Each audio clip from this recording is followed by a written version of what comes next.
आज हम पढ़ेंगे क्लास 11th का माइक्रो इकोनॉमिक्स का चैप्टर नंबर 5 जिसका नाम है प्रोडक्शन। चलिए क्लास स्टार्ट करते हैं प्रोडक्शन के साथ।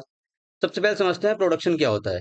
प्रोडक्शन समझने से पहले आप दो वर्ड समझिए, एक होता है इनपुट और एक होता है आउटपुट। इनपुट का मतलब होता है रॉ मटेरियल, ऐसी जो भी कोई भी रिसोर्सेज, ऐसे कोई भी संसाधन जिसका यूज करके आप प्रोडक्शन करते हो उसे कहते हैं इनपुट। और जो आपका प्रोडक्शन होता है, जो आपका फाइनल गुड्स आता है या फिनिश गुड आता है उसे हम कहते हैं आउटपुट या प्रोडक्शन। कहने का मतलब है production refers to transformation of input into the output. आपने इनपुट का यूज करके आउटपुट में क्या कर दिया, कन्वर्ट कर दिया। इस प्रोसेस को क्या बोलते हैं, प्रोडक्शन बोलते हैं।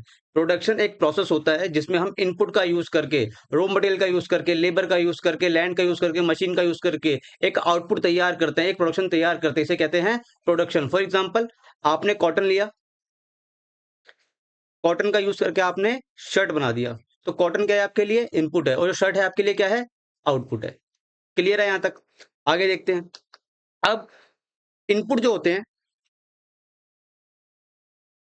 वो कुछ टाइप के होते हैं। जैसे प्रोडक्शन करने के लिए आपको इनपुट चाहिए, और इनपुट का मतलब होता है फैक्टर ऑफ प्रोडक्शन। प्रोडक्शन करने के लिए कौन कौन से फैक्टर लगते हैं, जैसे land, labour, capital, entrepreneur, raw material और फ्यूल हो गया, पावर हो गया, इलेक्ट्रिसिटी हो गई, एटसेट्रा। फॉर एग्जांपल आप मान के चलो, हमारी इकोनॉमी में तीन सेक्टर होते हैं, एक होता है प्राइमरी सेक्टर, एक होता है सेकेंडरी सेक्टर और एक होता है टर्शरी सेक्टर। अगर हम प्राइमरी की बात करें तो होता है एग्रीकल्चर सेक्टर, सेकेंडरी सेक्टर मतलब इंडस्ट्रियल सेक्टर, टर्शरी सेक्टर मतलब सर्विस सेक्टर। अगर हमें प्राइमरी सेक्टर के अंदर कुछ कोई भी चीज प्रोड्यूस करनी है तो सबसे पहले क्या लगेगा सर?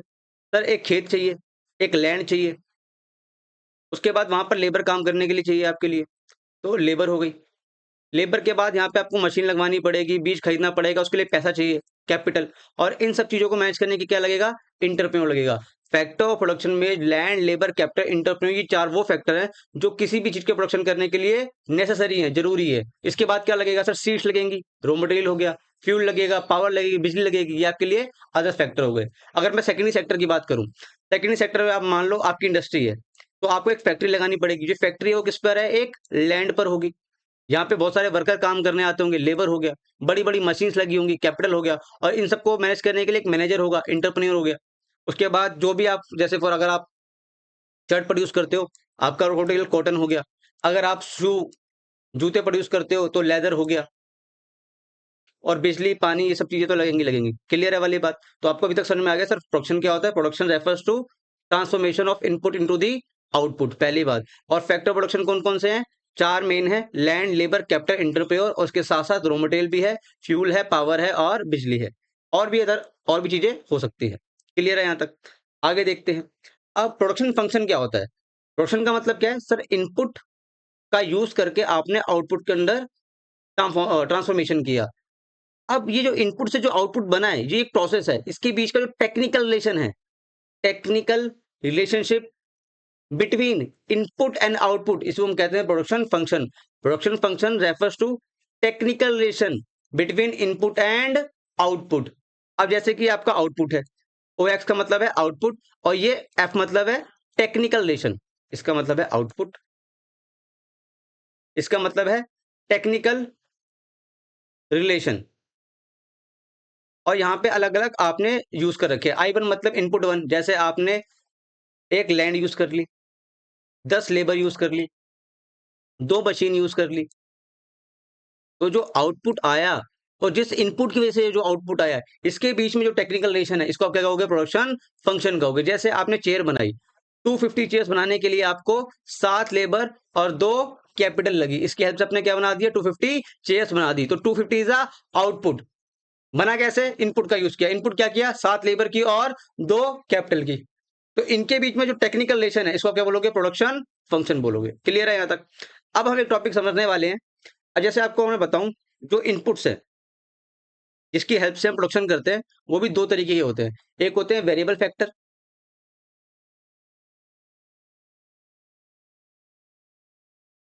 और एक होते हैं आपके फिक्स फैक्टर।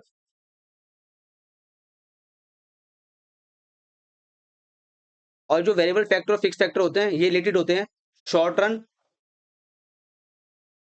और लॉन्ग रन से। तो अभी हम समझेंगे चार टॉपिक्स कि वेरिएबल फैक्टर्स क्या होते हैं, फिक्स फैक्टर्स क्या होते हैं, शॉर्ट रन क्या होता है, लॉन्ग रन क्या होता है। समझते हैं एग्जाम्पल के थ्रू। फॉर एग्जाम्पल आप मानो आपकी एक फैक्ट्री है, ठीक है। फॉर एग्जाम्पल ये आपकी एक फैक्ट्री है और आप शर्ट प्रोड्यूस करते हो। आपका काम है शर्ट्स का, आप शर्ट प्रोड्यूस करते हो और आपकी कंपनी में 10 लेबर काम करती है। ये जो फैक्ट्री इस पे बनी है वो क्या हो गया, लैंड हो गया। 10 वर्कर काम करते हैं, लेबर हो गया। आपने फैक्ट्री खरीदी हुई है, मशीन लगाई हुई है, वो कैपिटल हो गया। और इसको मैनेज करने के लिए आप इंटरप्रेन्योर हो गए। तो लैंड भी हो गया, लेबर भी हो गया, कैपिटल भी हो गया और इंटरप्रेन्योर भी हो गया। प्रोड्यूस क्या कर रहे हो आप, शर्ट कर रहे हो। तो आप शर्ट प्रोड्यूस करते हो और आप एक दिन के अंदर, आपकी जो फर्म की कैपेसिटी है वो एक दिन के अंदर 100 शर्ट है। आप एक दिन में 100 शर्ट प्रोड्यूस करते हो, फॉर एग्जाम्पल है। अब मानो कि आपके पास एक ऑर्डर आता है। क्या ऑर्डर आता है कि सर 1500 शर्ट्स का ऑर्डर है, 10 दिन के अंदर आपको ये ऑर्डर पूरा करना है। अगर आपके एक दिन के अंदर 100 शर्ट प्रोड्यूस करते हो तो 10 दिन में कितनी हो जाएगी, 10 डेज में सर हम कर देंगे 1000 शर्ट्स प्रोड्यूस। पर आपको चाहिए कितना, ऑर्डर कितना है, 1500, मतलब बड़ा ऑर्डर है, आपकी कैपेसिटी से बाहर है। अगर आपको अपने इस ऑर्डर को पूरा करना है तो आपको प्रोडक्शन को बढ़ाना पड़ेगा, ठीक है, वो भी 10 दिन के अंदर ऑर्डर पूरा करना है। तो क्या आप 10 दिन के अंदर कहीं न्यू फैक्ट्री लगा सकते हो, नहीं। 10 दिन के तो न्यू फैक्ट्री तो नहीं ले सकती। क्या आप मशीन लगा सकते हो, नहीं। 500 ऑर्डर के लिए आप लाखों रुपए की नई मशीन तो नहीं खरीदोगे। हाँ सर, लेबर बढ़ा सकते हैं। अगर आपको अपने प्रोडक्शन को बढ़ाना है, 1000 से 1500 ले जाना है, तो एक काम करो, लेबर को बढ़ा दो, रॉ मटेरियल को बढ़ा दो। अभी 10 डेज क्या है आपके लिए, शॉर्ट रन है। एक कम समय के अंदर में आपको अपने प्रोडक्शन को बढ़ाना है। अगर कम समय में शॉर्ट रन में अपने प्रोडक्शन को बढ़ाना है तो आप लेबर को चेंज कर सकते हो, रॉ मटेरियल को बढ़ा सकते हो, मशीन को बढ़ा नहीं सकते, न्यू फैक्ट्री 10 दिन के अंदर नहीं ले सकती। तो ये क्या हो गए, आपके वेरिएबल फैक्टर हो गए। ये क्या हो गए, वेरिएबल फैक्टर हो गए। और ये क्या हो गए, आपके फिक्स फैक्टर हो गए। अब समझो, वेरिएबल फैक्टर वो फैक्टर होते हैं जिनको शॉर्ट टर्म के अंदर चेंज किया सकता है, और फिक्स फैक्टर वो फैक्टर होते हैं जिनको शॉर्ट टर्म में चेंज नहीं कर सकते। सिंपल सी बात है। इनपुट दो तरीके के होते हैं, एक होता है वेरिएबल इनपुट, एक होता है फिक्स इनपुट। वेरिएबल इनपुट वो इनपुट होता है जिनको शॉर्ट टर्म के अंदर चेंज करके आप प्रोडक्शन को चेंज कर सकते हो, और फिक्स फैक्टर वो होते हैं जो शॉर्ट टर्म के अंदर चेंज नहीं हो सकते। शॉर्ट टर्म का मतलब क्या है सर, शॉर्ट टर्म कोई यहाँ बता नहीं रखा कि शॉर्ट टर्म का मतलब 1 साल है, 2 साल है, ठीक है, कोई ऐसी लिमिट है नहीं। क्लियर है। अब लॉन्ग रन के अंदर सभी फैक्टर वेरिएबल फैक्टर होते हैं। लॉन्ग रन के अंदर अगर मेरे को प्रोडक्शन करना है और 2 साल का टाइम है मेरे पास, 2 साल में हम नई बिल्डिंग भी खरीद लेंगे, नई फैक्ट्री भी लगा देंगे, नई मशीनरी भी आ जाएगी। तो लॉन्ग रन के अंदर सारे के सारे फैक्टर क्या होते हैं, फिक्स और वेरिएबल फैक्टर्स होते हैं। क्लियर है वाली बात। एक बार यहां देखते हैं, वेरिएबल फैक्टर्स क्या है और फिक्स फैक्टर्स क्या है।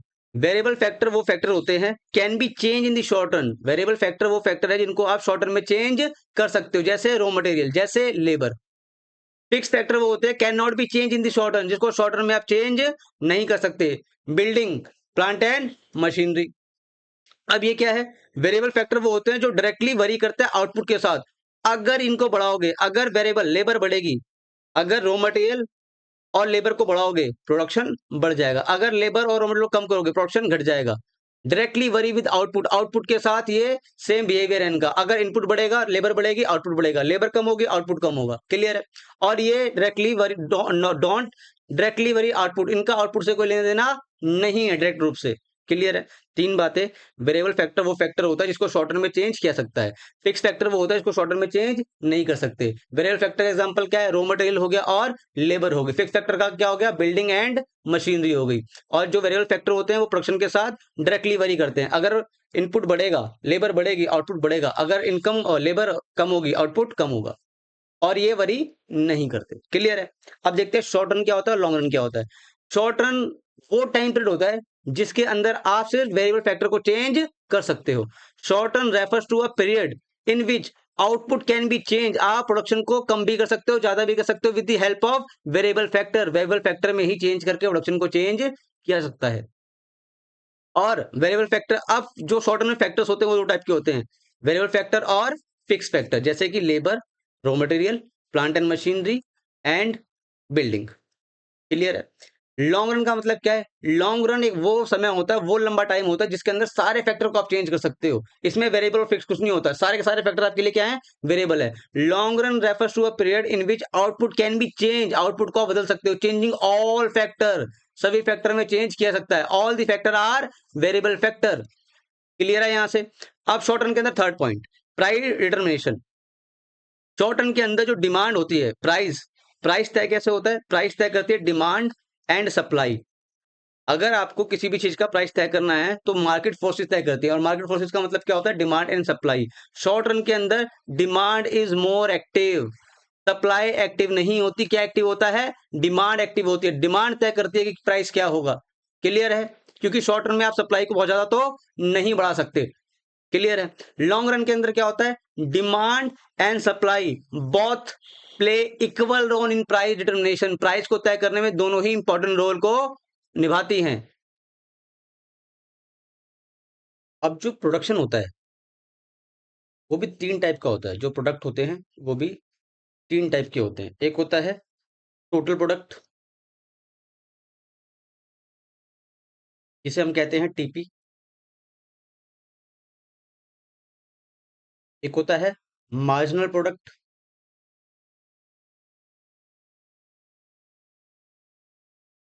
जिसे हम कहते हैं एमपी। एक होता है एवरेज प्रोडक्ट। एक मिनट।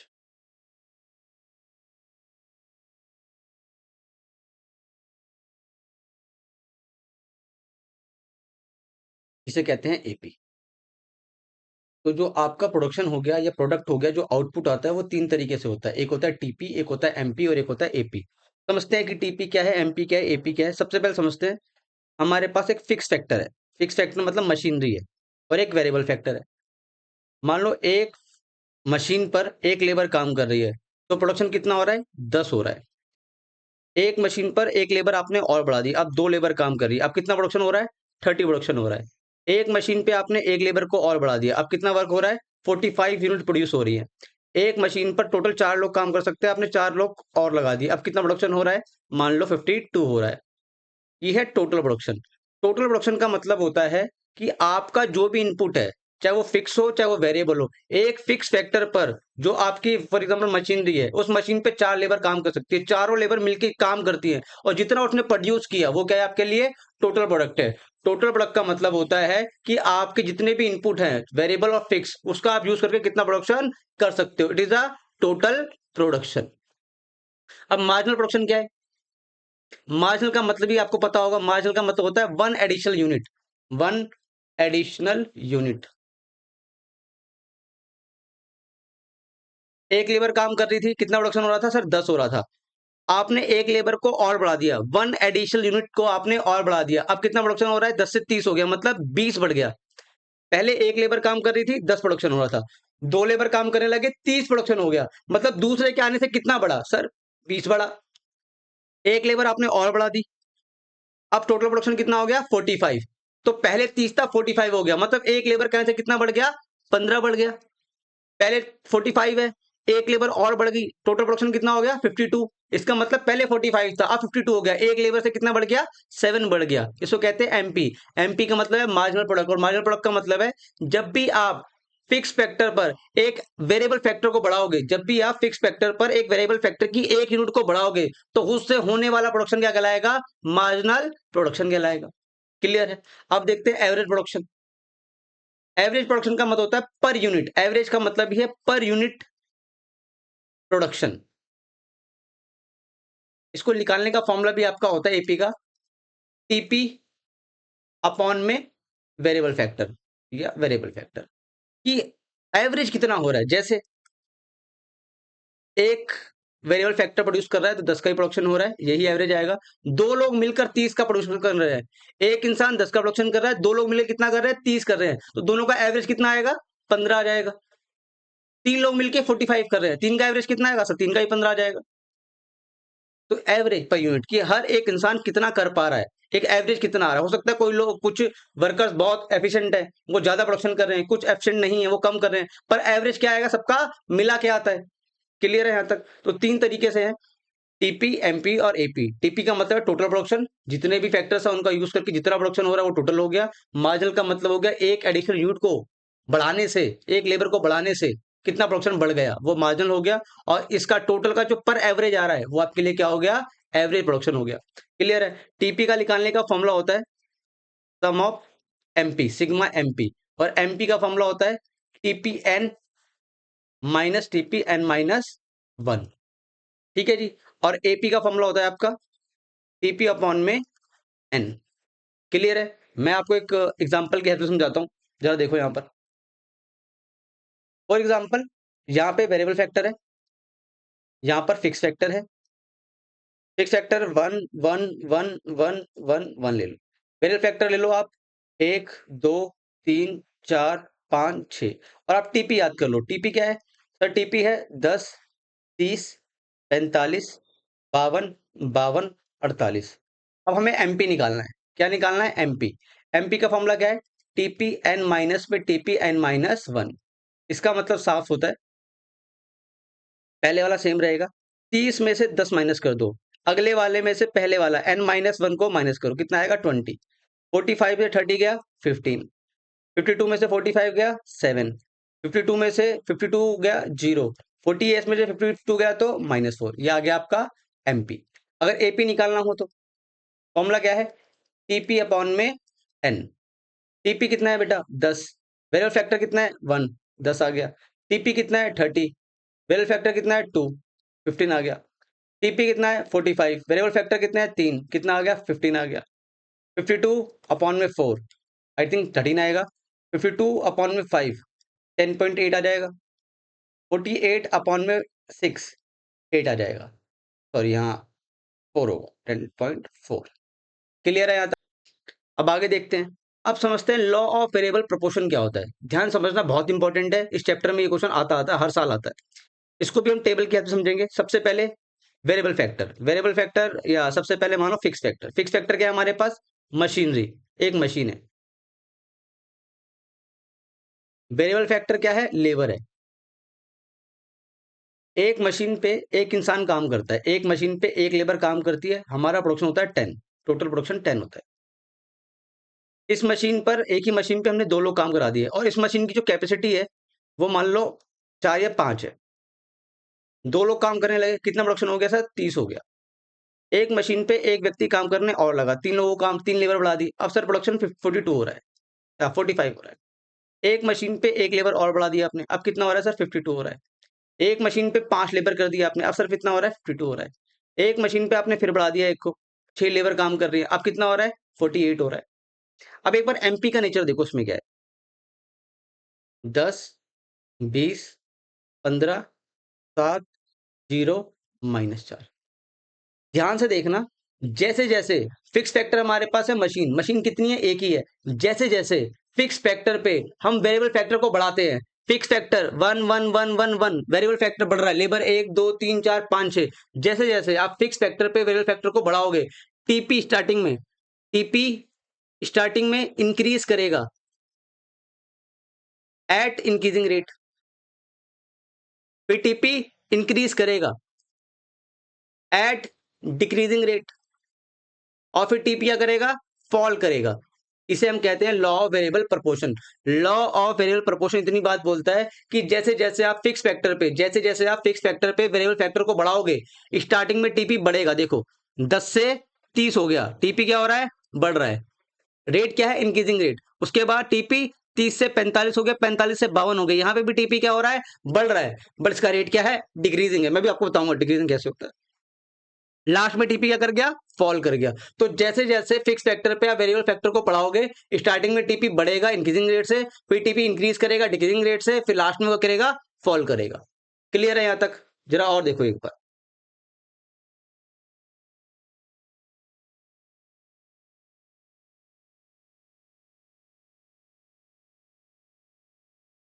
अब आप एमपी को देखो, एमपी यहां से 10 से 20 हो गया, ठीक है। इसको हम बोलते हैं, यहां तक हम बोलेंगे इसको, ये है फर्स्ट फेज, फेज 1। उसके बाद ये वाला जो फेज है, इसको आप बोलोगे फेज 2, और इसको बोलेंगे हम फेज 3। तो लॉ वेरिएबल जो काम करता है वो 3 फेज में काम करता है। एक बार इसका ग्राफ बनाते हैं, फिर देखते हैं। ये आपका एक्स एक्सिस हो गया, ये ओरिजिन हो गया, ये वाई एक्सिस हो गया। एक और बना लेते हैं, X axis, origin, Y axis. TP आपका 10 है, टीपी आपका कुछ इस तरीके से बनता है, ये टीपी है। मान लो ये 10 है, ये 30 हो गया, ये 45 हो गया, ये 52 हो गया, ये 52 हो गया और ये 48 हो गया। ये पॉइंट यहाँ पर आ गए। ठीक है। अब एमपी बनाते हैं। एमपी स्टार्टिंग में उठेगा, फिर इस तरीके से वो फॉल करेगा। ये हो गया एमपी ग्राफ। एमपी क्या कर रहा है? एमपी 10 है, 10 से 20 हो गया, 20 से फिर वो नीचे जाके 15 हो गया, 7 हो गया, 0 हो गया और -4 हो गया। ये एम्पियर ग्राफ है। अब ध्यान से समझना, अगर मैं इसमें ग्राफ बनाऊं, ये आपका इस तरफ से फेज 1, यहां से आप देखोगे ये हो गया फेज 2 और ये है फेज 3। अब समझो ध्यान से, अगर मैं फेज 1 की बात करूं, अगर मैं आपसे फेज 1 की बात करूं, फेज 1 वो है जहां पर आप देखो एमपी क्या है? एमपी सर इंक्रीज कर रहा है। एमपी क्या कर रहा है बेटा? इंक्रीज कर रहा है। एमपी इंक्रीज कर रहा है। अगर एमपी इंक्रीज करेगा, जैसे 10 से 20 है, एमपी 10 से 20 हो गया, इसका मतलब इंक्रीज कर रहा है। अगर एमपी इंक्रीज कर रहा है तो टीपी क्या कर रहा है? सर टीपी भी 10 से 30 हो गया, टीपी भी इंक्रीज कर रहा है। ठीक है जी। अब देखो एमपी 20 से 15 हो गया, 15 से 7 हो गया, 7 से 0 हो गया। इसका मतलब फेज 2 के अंदर अगर हम देखें, फेज 2 में अगर हम देखें, एमपी डिक्रीज कर रहा है, एमपी डिक्रीज कर रहा है। और टीपी, सर टीपी अभी भी इंक्रीज कर रहा है, 30 से 45, 45 से 52 अभी भी बराबर है, अभी भी सर बढ़ ही रहा है ये। पर आप अगर मेरे को देख के बताओ, 10 से 30 में, 10 से 30 में टीपी कितना बढ़ा? 20। 30 से 45 में 15, 45 से 52 में 7। यहाँ पे बढ़ना, यहाँ भी बढ़ रहा है, यहाँ भी बढ़ रहा है। पर 15 से 7 होना मतलब जो स्पीड है वो कम है, और 20 बढ़ना ज्यादा बढ़ रहा है। मतलब जब एमपी इंक्रीज करता है, टीपी इंक्रीज करेगा एट इंक्रीजिंग रेट। और अगर एमपी फॉल कर गया, टीपी इंक्रीज करेगा तब भी एट डिक्रीजिंग रेट। और सेकंड फेज में एक बात और भी है, एमपी अगर 0 हो गया, एमपी अगर 0 है, दैट टाइम टीपी क्या हो जाएगा? मैक्सिमम हो जाएगा। सबसे ज्यादा टीपी क्या है? 52 है, मैक्सिमम टीपी होगा अगर एमपी 0 है तो। Third phase, phase third, phase third में आप क्या देख रहे हो? फेज थर्ड में आप देखोगे एमपी सर नेगेटिव हो गया। अगर एमपी नेगेटिव हो गया, इसका मतलब है टीपी क्या करेगा? फॉल करेगा। क्लियर है वाली बात? ग्राफ में देखो, टेबल में आपको दिखा दिया।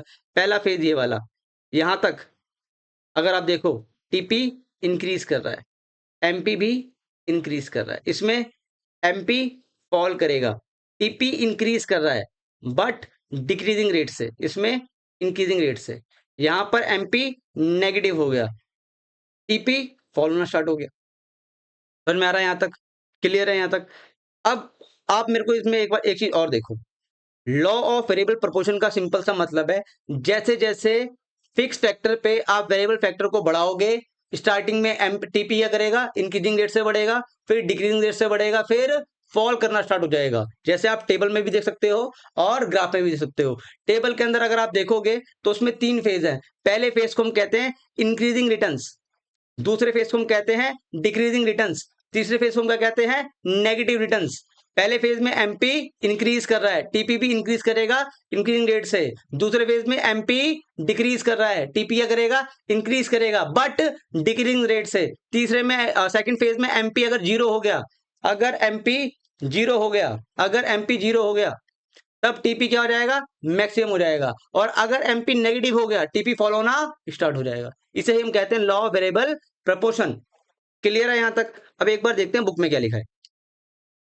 Law of variable proportion, when we increase quantity of only one input keeping other input से, जैसे हम फिक्स इनपुट मशीन पर एक एक कर वेरिएबल फैक्टर लेबर को बढ़ाएंगे। स्टार्टिंग में टीपी इंक्रीज करेगा इंक्रीजिंग रेट से, फिर टीपी इंक्रीज करेगा डिक्रीजिंग रेट से, फिर टीपी क्या हो जाएगा?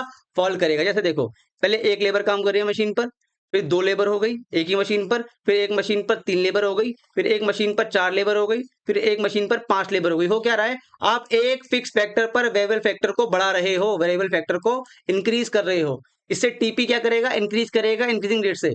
फिर क्या होगा? इंक्रीज करेगा डिक्रीजिंग रेट से। फिर क्या होगा? टीपी फॉल करना स्टार्ट कर देगा। क्लियर है यहां तक? अब यहां पर आप देखो, इस वाले फेज में 0 से लेके अगर हम यहां तक की बात करें, ये फेज 1 है, फेज 1। ये क्या है बेटा? फेज 2 है, फेज 2। ये क्या है बेटा? फेज 3 है। ये मैं आपको भी समझा चुका हूं। ये वाला भी फेज 1, फेज 2, फेज 3। यहाँ पर क्या हो रहा है बेटा, एमपी सर इंक्रीज कर रहा है, तो टीपी क्या करेगा बेटा, टीपी भी इंक्रीज करेगा एट इंक्रीजिंग रेट। यहाँ पर सर एमपी क्या कर रहा है, एमपी बेटा फॉल कर रहा है, एमपी फॉल करेगा तो टीपी क्या करेगा बेटा, इंक्रीज करेगा एट डिक्रीजिंग रेट। और अगर यहाँ पर एमपी जीरो हो गया, एमपी जीरो हो गया तो टीपी क्या हो जाएगा बेटा, मैक्सिमम हो जाएगा। अगर एमपी जीरो है, टीपी मैक्सिमम। टीपी एमपी क्या हो रहा है, नेगेटिव हो गया, टीपी क्या हो गया बेटा, फॉल हो गया। यही रिलेशन है इसका, यहाँ पर भी यही लिखा हुआ है, फर्स्ट फेज, सेकंड फेज और थर्ड फेज। अब फर्स्ट फेज के अंदर हमने पढ़ा सर बढ़ता है, क्यों, क्योंकि better utilisation of fix factor. आपके पास जो रिसोर्सेज है, एक मशीन पर 4 लेबर की कैपेसिटी है, जैसे जैसे आप फिक्स फैक्टर पे वेरिएबल फैक्टर को बढ़ाओगे तो आपका क्या होगा, जो आपका रिसोर्स है, मशीनरी है, फिक्स फैक्टर है, उसका यूटिलाइजेशन क्या होगा, बेटर होगा, प्रोडक्शन क्या होगा, बढ़ जाएगा। दूसरी बात, जो लेबर है वो पहले से इफेक्टिवली काम कर पाएगी, इस वजह से ही प्रोडक्शन आपका बढ़ेगा। आगे देखते हैं सेकंड केस। सेकंड केस में optimum combination of fix factor. एक मशीन के ऊपर 4 लेबर काम कर सकती थी, आपने चारों बैठा दिया, मतलब जितनी जरूरत थी उतना हो गया। अब जब इतना हो गया तो प्रोडक्शन क्या हो जाएगा, मैक्सिमम हो जाएगा। ऑप्टिमम कॉम्बिनेशन, जितनी जरूरत थी उतना काम हो रहा है। एक लेबर, एक मशीन पर 4 लेबर चाहिए थी, 4 की 4 लेबर मिल चुकी है। अब क्या होगा, टोटल प्रोडक्शन होगा। Combination of between variable factor and fix factor better हो गए हैं, इसकी वजह से क्या होगा, ऑप्टिमम कॉम्बिनेशन होगा। टीपी क्या हो जाएगा बेटा, मैक्सिमम हो जाएगा। क्लियर है। और अगर आप नहीं माने और प्रोडक्शन को बढ़ाते गए और आपने लेबर को यूज करते गए, 4 से 5 किया, 5 से 6 किया, 6 से 7 कर दिया, अरे एक मशीन की कैपेसिटी 4 है, आप 7 लेबर लगाओगे, प्रोडक्शन क्या हो जाएगा, फॉल करेगा। ये देखो यहाँ पर poor coordination between variable factor and fix factor. Labour कितनी है सर, 7, एक येरी, एक येरी, एक येरी, एक येरी, चाहिए कितनी थी, 4, लगा दिया आपने 7। अब इनका जो वेरिएबल फैक्टर और फिक्स फैक्टर की कोऑर्डिनेशन है वो बेकार हो जाएगा, अब प्रोडक्शन आपका फॉल करेगा, और जो वेरिएबल फैक्टर की एफिशिएंसी है वो भी क्या आ जाएगी, डाउन आ जाएगी। क्लियर है यहाँ तक, समझ में आ गया। ठीक है जी, आगे बढ़ते हैं। अब हम देखते हैं law of diminishing returns. Law of diminishing returns का मतलब इतना है कि जैसे जैसे आप एक मशीन पर, फिक्स फैक्टर पर वेरिएबल फैक्टर को बढ़ाओगे, एक लेबर बढ़ा दी, 2 लेबर बढ़ा दी सर, 3 लेबर बढ़ा दी, 4 लेबर बढ़ा दी, 5 लेबर बढ़ा दी, 6 लेबर बढ़ा दी, जैसे जैसे फिक्स फैक्टर पे आप वेरिएबल फैक्टर को बढ़ाते जाओगे, जो आपका मार्जिनल प्रोडक्ट है वो क्या करेगा, फॉल करेगा। Law of diminishing returns state that when more and more unit of a variable factor, ज्यादा से ज्यादा आप लेबर को लगाओगे फिक्स फैक्टर एक मशीन पर, एमपी फैक्टर मस्ट फॉल, जो एमपी है वो क्या करेगा, फॉल करेगा। टेबल देखो, एक लेबर काम कर रही है, 12 प्रोडक्शन हो रहा है, 2 लेबर काम कर रही है, 10 हो गया, तीसरी लेबर आई, 8, 6, 4, क्या हो रहा है, एमपी क्या कर रहा है बेटा, फॉल कर रहा है। ग्राफ बनाओगे तो ऐसा बनेगा कुछ, यहां ले लेते हैं X axis origin, Y axis, यहाँ पे फैक्टर्स ले लो, वेरिएबल फैक्टर 1, 2, 3, 4 एंड 5, यहाँ ले लो 2, 4, 6, 8, 10 और 12। फर्स्ट पे 12 ये हो गया, फिर 10, इस तरीके से ये आपका कुछ बनेगा। ये आपका जो बन रहा है ये आपका है मार्जिनल प्रोडक्ट। जैसे जैसे फिक्स फैक्टर पे वेरिएबल फैक्टर, बड़ा वेरिएबल फैक्टर को बढ़ाओगे, वैसे वैसे आपका जो एमपी है वो क्या करेगा, फॉल करेगा। क्लियर है यहाँ तक। अब देखते हैं रिलेशनशिप। दो रिलेशन आते हैं, टीपी और एमपी के बीच का, और एमपी और एपी के बीच का। टीपी एमपी का मैं आपको बता चुका हूं, सेम रिलेशन है। एमपी अगर इंक्रीज कर रहा है, 10 से 20 हो गया, एमपी क्या कर रहा है इस केस में बेटा, इंक्रीज कर रहा है। टीपी क्या करेगा बेटा, टीपी भी 10 से 30 हो गया सर, अगर एमपी इंक्रीज करेगा, टीपी भी इंक्रीज करेगा at increasing rate. MP decrease कर रहा है सर, 20 से 15, 15 से 7, एमपी क्या कर रहा है बेटा, डिक्रीज कर रहा है। टीपी अभी भी बढ़ रहा है, but MP decreases, TP increase at diminishing rate, rate कम हो जाएगा। एमपी बेटा जीरो हो गया, एमपी जीरो, टीपी क्या हो गया बेटा, मैक्सिमम हो गया, MP zero, TP will be maximum. MP negative हो गया, टीपी फॉल करना स्टार्ट हो गया, 52 से 48। क्लियर है ये वाली बात, ये मैं आपको पहले ही बता चुका हूं। लास्ट टॉपिक देखते हैं, एपी और एमपी के बीच का रिलेशन। ध्यान रखना, सिंपल याद करो, यहां पे एमपी लिखो, एमपी, एमपी, एमपी, और यहां पे लिखो एपी, एपी, एपी। एक बार एमपी को इंक्रीज कर दो, MP is more than AP, MP equal to AP, MP is less than AP. अगर एमपी ज्यादा है एपी से तो एपी राइज करेगा, अगर एमपी और एपी बराबर हैं तो एपी मैक्सिमम होगा। तीसरा, एमपी एपी से छोटा है, एमपी एपी से छोटा है तो एपी फॉल करेगा। समझ में आ गया। यहां पे देखो, MP is more than AP, AP rises. MP is equal to AP, AP maximum. MP is less than AP, AP fall. Clear है? अब जब आप ग्राफ देखोगे, MP और AP दोनों फॉल कर रहे हैं। अब देखो ध्यान से आप, 20 से 15, 15 से 7, 7 से 4, 4 से 0, MP फॉल कर रहा है। 15 से 13, 13 से 10, 10 से 8, AP भी फॉल कर रहा है। दोनों फॉल कर रहे हैं, पर AP पॉजिटिव है हमेशा और MP क्या हो जाएगा? नेगेटिव हो जाएगा। ध्यान रखना, both AP and MP fall, MP और AP दोनों फॉल करेंगे, बट MP बिकम नेगेटिव और AP रिमेन पॉजिटिव। AP हमेशा पॉजिटिव रहेगा, MP क्या हो जाएगा? नेगेटिव हो जाएगा। और MP का जो स्पीड रेट है फॉल करने की, वो भी तेज है AP से, याद रहेगा।